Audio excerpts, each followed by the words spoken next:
Yo, let me speak on Mr. Derrick Jaxn real quick. Either he's a narcissist, wild smart, or just an opportunist.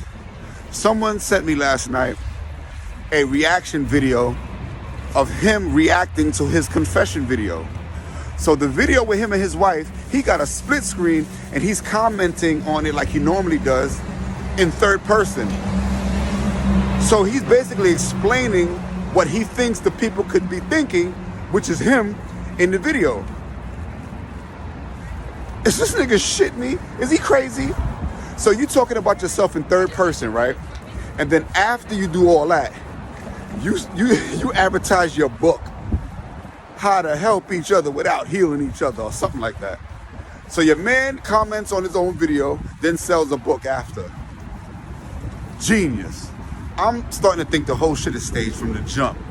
From the jump, the story, everything. I'm starting to feel that way. But I'm gonna put in the next slide a portion of the video of him commenting on his own video. I know a hustler when I see one. Whatever it may be.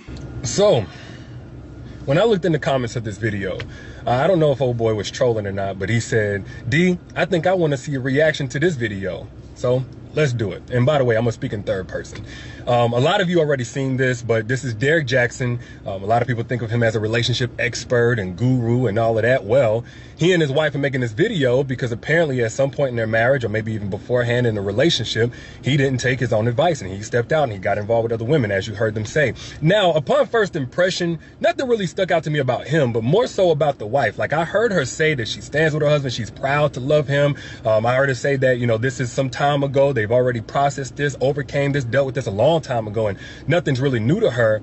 But just by her body language, I was really wondering, like, did he force her to do this video? Like, she looks super uncomfortable, like she doesn't want to be there. But then I watched their live chat that they did right afterwards, and, you know, I kind of caught that this is just a part of her personality, so that kind of explains somewhat of her demeanor. You know, she clearly has a mind of her own, if you saw the live chat too, and she said that the live chat even was her idea. So with that, cool. She wants to stand by her husband. She feels like he's worth it. She has that right. Now, as far as what he said, I understand and I completely applaud him taking accountability, because too many times we see dudes and they got this sob story about how they was raised and, you know, they broken home and the goldfish died and they never seen a marriage and all that. He didn't do that. He just took accountability. But I hope he understands that all the accountability in the world is not going to rebuild broken trust. Not on a personal level, and even with the public that he's addressing. Like, even his most loyal supporters at this point will probably have a raised eyebrow from this point forward whenever he wants to condemn another man for something like this, and rightfully so. So hopefully he understands that. And I also thought it was very intriguing how he brought in God at the end. You know, I don't really hear him speak like that. So, you know, do it God's way or else it's going to fail. Now, if I saw that a couple of years ago, I honestly would have called BS. I honestly would have been like, nah, dude, like, you can't use God as a scapegoat, you know, as if you not having Jesus is why you did what you did. Like, if Jesus was there with you when you was with those other women, Jesus would have zipped up your zipper for you. That's not how it worked. Like, who are you kidding? But now I have a relationship with God for myself, so I hear things a little bit differently.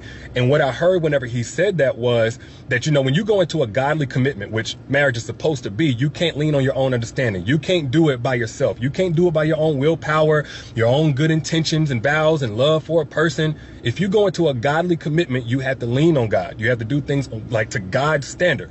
You have to rely on God's grace. That's the only way you're going to be able to do it for the long term.